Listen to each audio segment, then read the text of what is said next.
Je suis le pasteur Mingyu Song. Avec vous, je voudrais partager la classe d'évangile. Ok, tout d'abord, nous allons ouvrir la Bible. Jean chapitre 2, à partir du verset 1 jusqu'à 11. Si vous y êtes, je vais lire. Jean chapitre 2, à partir du verset 1. 3 jours après, il y eut des noces à Cana en Galilée. La mère de Jésus était là. Jésus fut aussi invité aux noces avec ses disciples.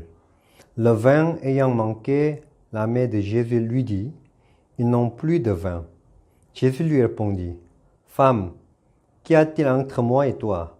Mon heure n'est pas encore venue. » Sa mère dit au serviteur, « Faites ce qu'il vous dira. » Or, il y avait là 6 vases de pierre destinés aux purifications des Juifs, et contenant chacun 2 ou 3 mesures. Jésus leur dit, « Remplissez d'eau ces vases. » Et il les remplit jusqu'au bord. « Puisez maintenant, leur dit-il, et portez un à l'ordonnateur du repas. » Et ils en portaient. Quand l'ordonnateur du repas eut goûté l'eau changée en vin, ne sachant d'où venait ce vin, tandis que les serviteurs qui avait puisé l'eau le savait bien, il appela l'époux et lui dit, « Tout homme sert d'abord le bon vin, puis le moins bon après qu'on s'est enivré. Toi, tu as gardé le bon vin jusqu'à présent. » Tel fut à Cana en Galilée, le premier des miracles que fit Jésus. Il manifesta sa gloire et ses disciples crurent en lui. Jusqu'à 11. Il y a certains pasteurs, il y a d'autres qui sont les dirigeants de la cellule de prière, ou d'autres les anciens ou les diacres, n'est-ce pas? Ainsi, dans l'église, nous avons l'occasion de donner la prédication, n'est-ce pas? Lorsque les pasteurs, les dirigeants qui prêchaient un sermon, je constatais que la plupart des pasteurs essayaient de susciter aux gens pour qu'ils pensent faire quelque chose pour le Seigneur. C'est-à-dire, quand les gens écoutaient, vraiment c'est un ancien de l'église, lui, il a donné sa dîme toutefois à l'église. C'est pourquoi il est béni, il a gagné beaucoup d'argent. Ou soit, les chrétiens doivent lire la Bible ou prier quotidien, chaque jour, ainsi de suite. Donc, quand les gens écoutaient ces genres de sermons, ils pensaient, moi aussi, donc je ne vais pas négliger de donner la dîme à l'église, je ne vais pas hésiter à donner mon temps pour le Seigneur. Je vais aussi observer les cultes de dimanche. Voilà, c'est comme ça qu'ils pensent pour faire quelque chose à Dieu, n'est-ce pas? Mais c'est dans le livre Jean, il y a une caractéristique dans ce livre, c'est que Jésus-Christ, lui, il n'a jamais suscité aux gens pour penser faire quelque chose pour le Seigneur. Juste la femme samaritaine ou le malade depuis 38 ans, et puis la femme surprise en adultère, et puis qui d'autre? C'est l'aveugle de naissance. Ils n'ont jamais essayé de changer dans la vie, n'est-ce pas? Ils n'ont jamais,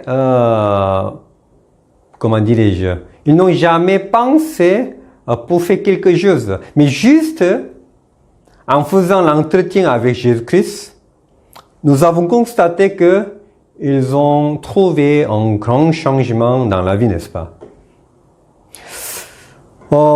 C'est pourquoi, si tout d'abord les pasteurs se liaient par les œuvres, donc il ne peut qu'enseigner aux autres, voilà, pour Christ, pour le Seigneur, on doit faire ceci, on doit faire cela, pour avoir la bénédiction. Voilà, c'est comme ça qu'ils essayaient de susciter aux gens pour faire quelque chose, pour qu'ils pensent faire quelque chose aussi, n'est-ce pas? Mais, tout d'abord, bien-aimés, nous devons changer le concept de la vie spirituelle. Parce que, même si Jésus-Christ n'a pas suscité aux gens de faire quelque chose, ou bien de changer, d'essayer de changer, mais comme ils ont trouvé un grand changement dans la vie, n'est-ce pas, à travers la parole de Jésus-Christ. Donc, nous aussi, en tant que pasteurs, voilà, pour que Jésus-Christ travaille comme cela, si nous trouvons le secret de changement à travers Jésus-Christ, nous pouvons aussi le faire la même chose. Tout d'abord, c'est dans le livre de Jean, c'est chapitre 1, le livre, voilà, chapitre 1 de Jean, commencer par l'évangélisation. C'est-à-dire, si nous lisons Jean chapitre 1, nous constatons que, voilà, que c'est Jean-Baptiste présenté aux gens de Jésus-Christ. Après, c'est Philippe évangélisé à Nathanaël et André aussi à Simon-Pierre, n'est-ce pas? C'est pourquoi Jean chapitre 1 s'est composé de l'évangélisation. Mais dernier chapitre de Jean, c'est chapitre 21, c'est Jésus-Christ, après sa résurrection, il a apparu à Simon-Pierre. Quand Simon-Pierre a pêché des poissons, Jésus-Christ est venu là où il était et puis il lui a posé une question. Pierre, est-ce que tu m'aimes? Oui, Pierre lui a répondu, oui, Seigneur, tu sais ce que je t'aime. Paie mes brebis. Ainsi parlait Jésus-Christ, n'est-ce pas? Ça fait 3 fois, Jésus-Christ lui a posé la même question. Est-ce que tu m'aimes? Oui, et puis Simon-Pierre, il lui a répondu, oui, Seigneur, tu sais ce que je t'aime, n'est-ce pas? Alors, Jésus-Christ, il a parlé, paie mes brebis, n'est-ce pas? Voilà. Est-ce que vous savez, dans le livre Jean, depuis quel chapitre Jésus-Christ commençait à utiliser le mot la brebis? Est-ce que vous savez? Vraiment, non, ce n'est pas à partir du chapitre 1. Non, chapitre 2, ni chapitre 3, 4, 5. À partir du chapitre 10, Jésus-Christ commençait à dire le mot brebis. Mais ça veut dire quoi? Voilà. Voilà, comme je vous ai dit tout à l'heure, chapitre 1, c'est composé à travers l'évangélisation, n'est-ce pas? Alors, donc, c'est à partir du chapitre 2 jusqu'à 9, comment le bouc peut devenir la brebis. Chapitre 10, la brebis, comment la brebis doit vivre en Jésus-Christ. En tant que brebis de Dieu, comment la brebis doit vivre devant Dieu. Voilà, c'est le livre Jean, c'est composé comme cela. Oui, très scientifique, n'est-ce pas? Oui, bien sûr. C'est lorsque nous lisons Matthieu chapitre 25, Jésus-Christ a parlé concernant au dernier moment, n'est-ce pas? Quand le dernier moment arrive, Jésus-Christ il a dit c'est l'Éternel séparera les boucs d'avec les brebis, n'est-ce pas? Voilà, c'est sûr que l'Éternel sépara les boucs d'avec les brebis. Qui sont les boucs? Qui sont les brebis? Nous, en tant que pasteurs et dirigeants de l'Église, si nous ne pouvons pas distinguer qui sont boucs, qui sont des brebis, ça crée des problèmes. Ça pose des problèmes. C'est-à-dire, voilà, comment vous pouvez distinguer dans votre église, est-ce que tout le monde est devenu brebis ou bien, voilà, comment vous pouvez distinguer les boucs d'avec les brebis? Ça, c'est vraiment très important dans notre ministère.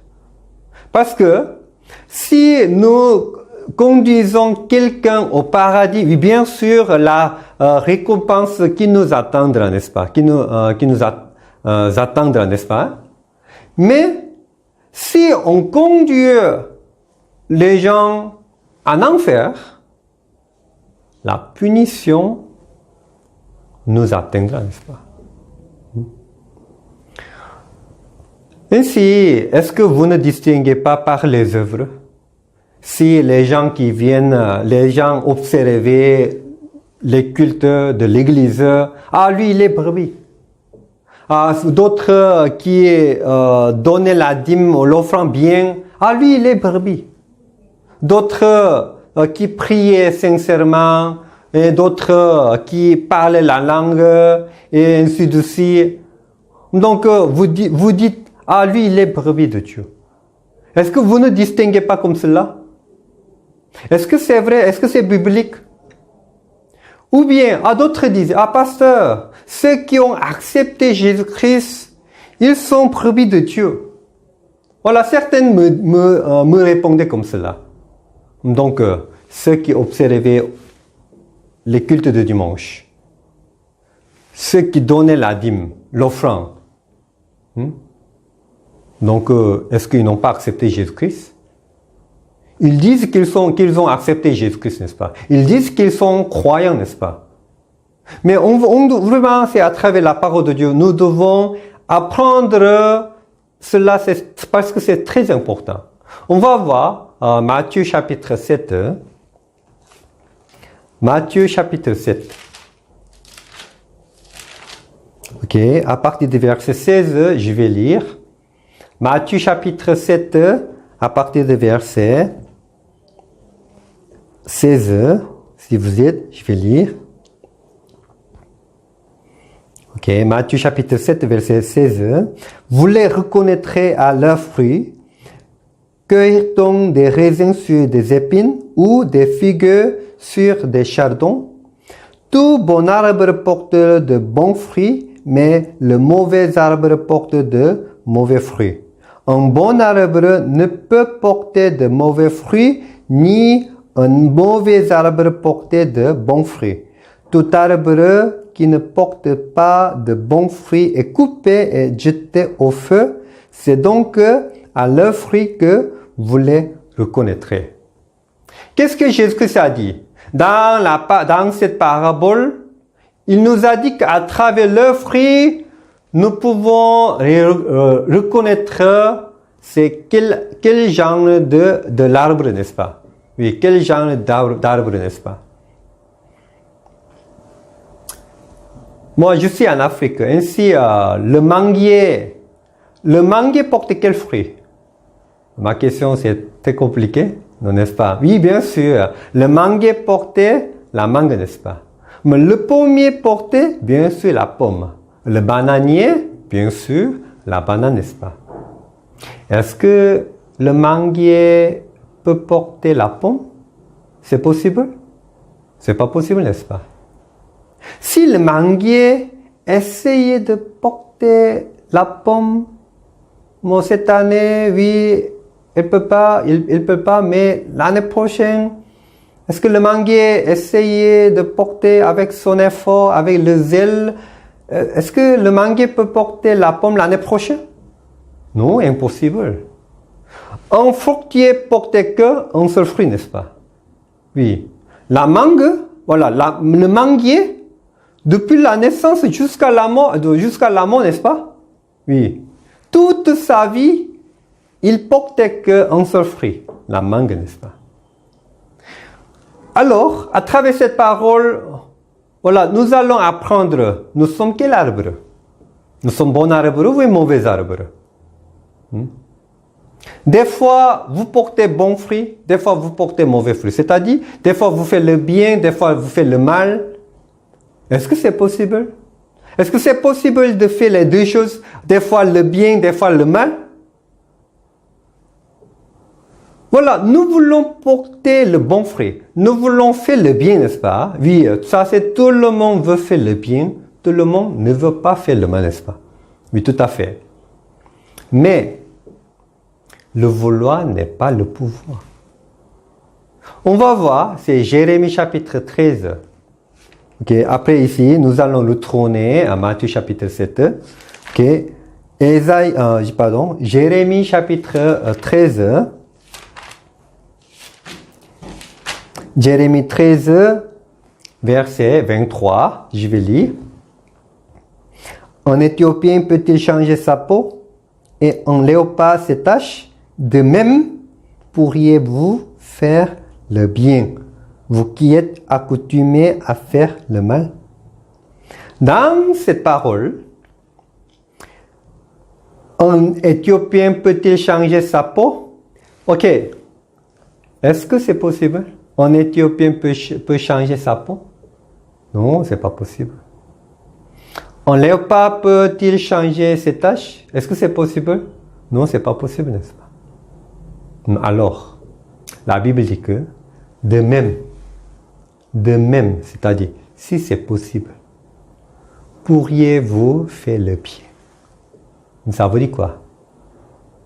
Si c'est possible de changer la peau, si c'est possible de changer ses taches, nous pouvons faire le bien.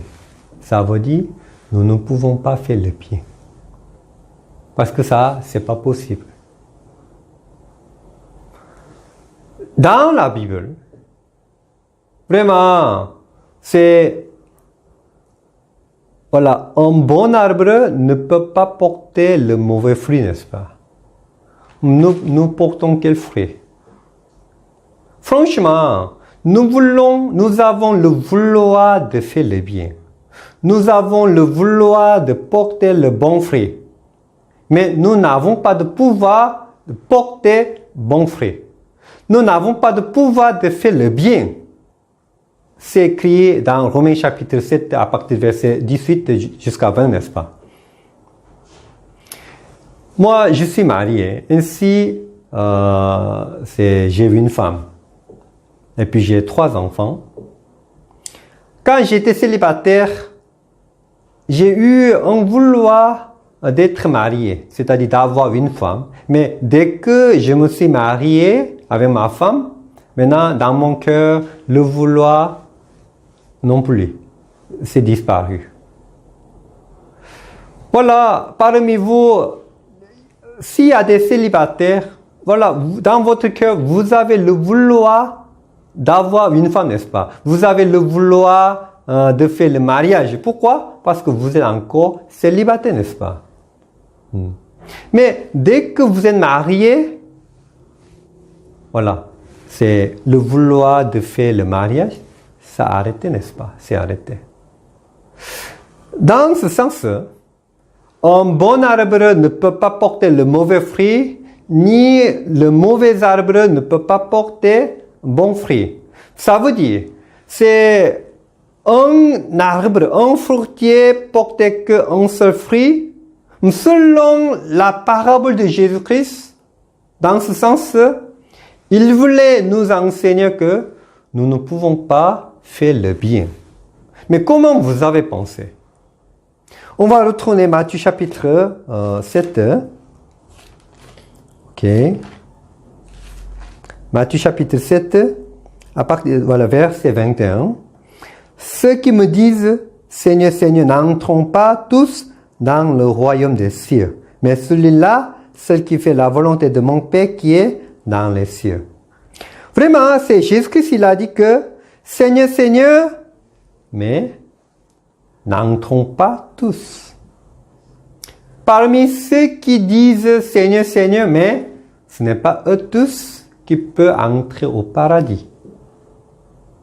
Ça, c'est très important. Parce que même si nous pensons, ah, moi, peut-être, je suis la brebis de Dieu.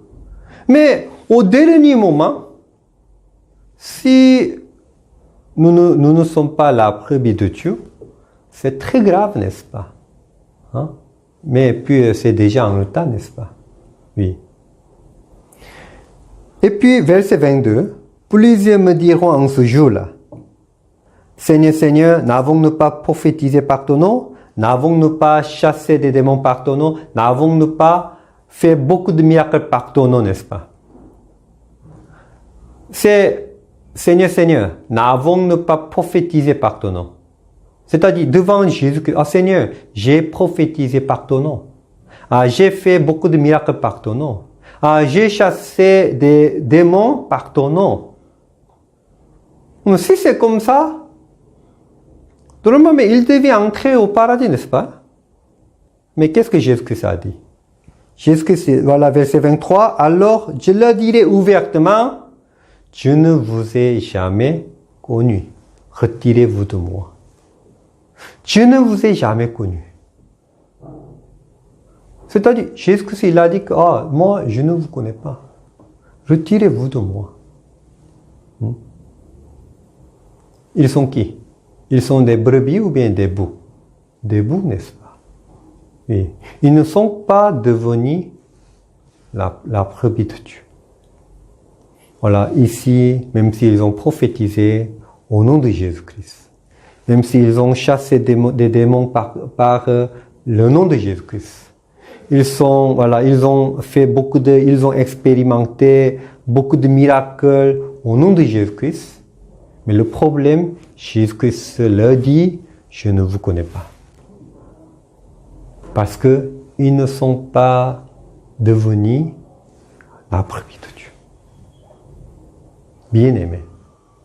Vraiment, nous, tout d'abord, selon la parole de Dieu, si nous ne pouvons pas distinguer qui sont les boucs, qui sont les brebis.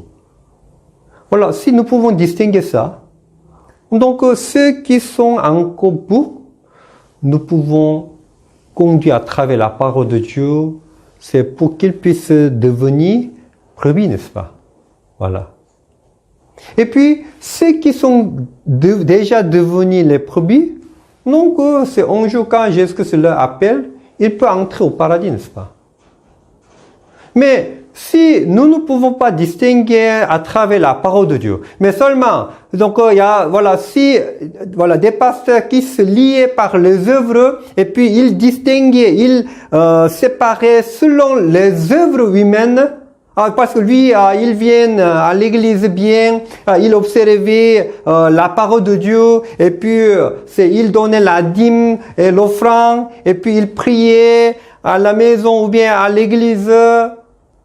Selon les œuvres, si on séparait comme cela, alors, vraiment, nous ne pouvons pas, nous n'avons pas conduit selon la parole de Dieu, n'est-ce pas? Tout à l'heure, je viens de vous dire, c'est le livre Jean, c'est composé à partir de chapitre 1, c'est à travers l'évangélisation. Et puis à partir du chapitre 2 jusqu'à 9, comment le bouc peut devenir la brebis. Voilà, à partir du chapitre 2 jusqu'à 9, nous expliquer, nous conduire comment le bouc peut devenir la brebis. Et puis, à partir du chapitre 10, Jésus-Christ commence à parler la brebis. Alors, donc, à partir du chapitre 10 jusqu'à la fin, en tant qu'une brebis devant Dieu, comment la brebis doit vivre devant lui, n'est-ce pas? Avec lui. La Bible, c'est composé très scientifique. Aujourd'hui, j'ai lu à Jean chapitre 2. Parce que Jean chapitre 2, il y a une caractéristique, c'est que, voilà, c'est comment nous pouvons distinguer le bouc d'avec des brebis. C'est tout d'abord, on va voir, c'est Apocalypse. Apocalypse chapitre 20.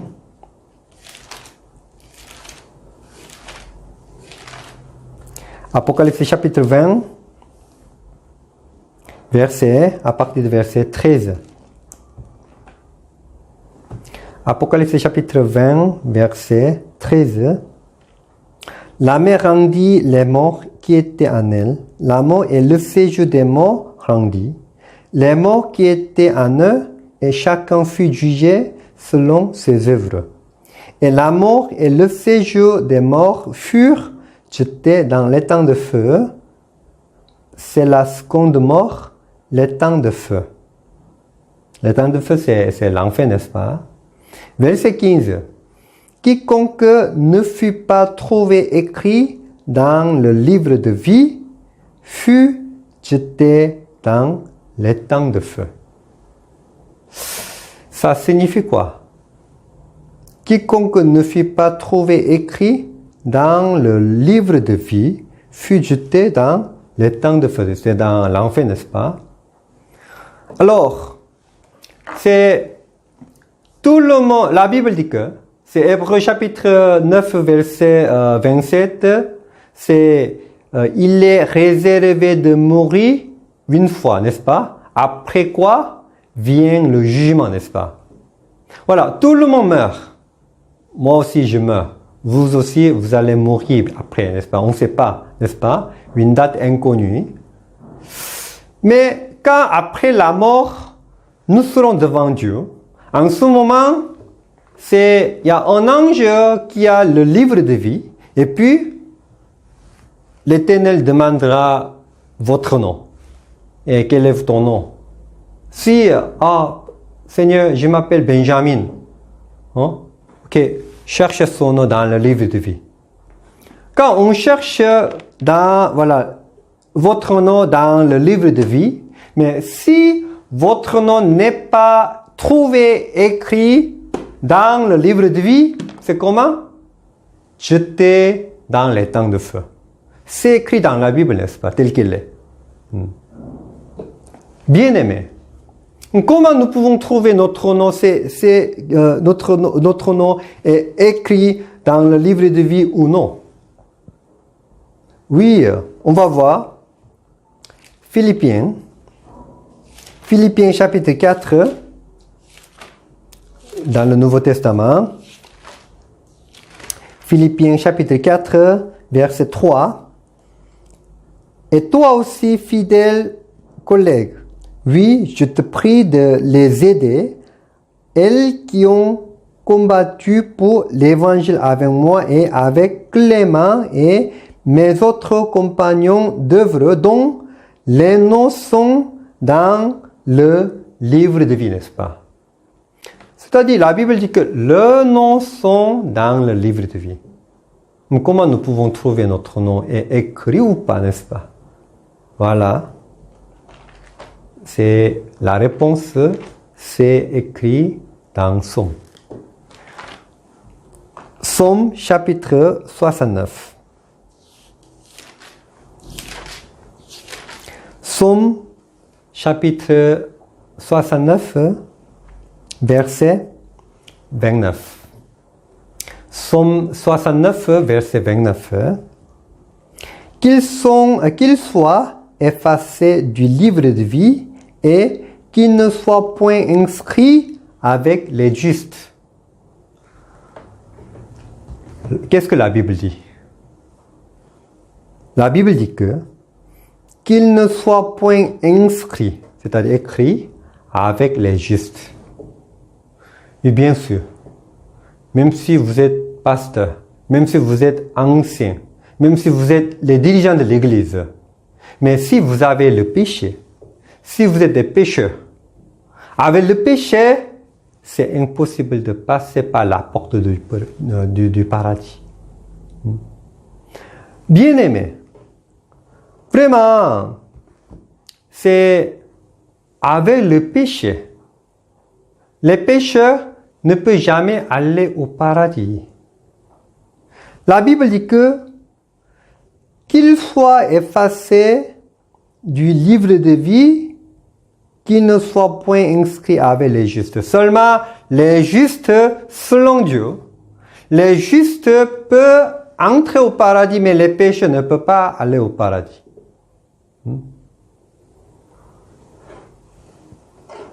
Vraiment, la parole de Dieu nous a fait distinguer correctement, n'est-ce pas? Aujourd'hui, voilà, je crois que vous suivez secours à la maison ou bien, n'est-ce pas? À côté de vous, s'il n'y a personne. Donc, s'il vous plaît,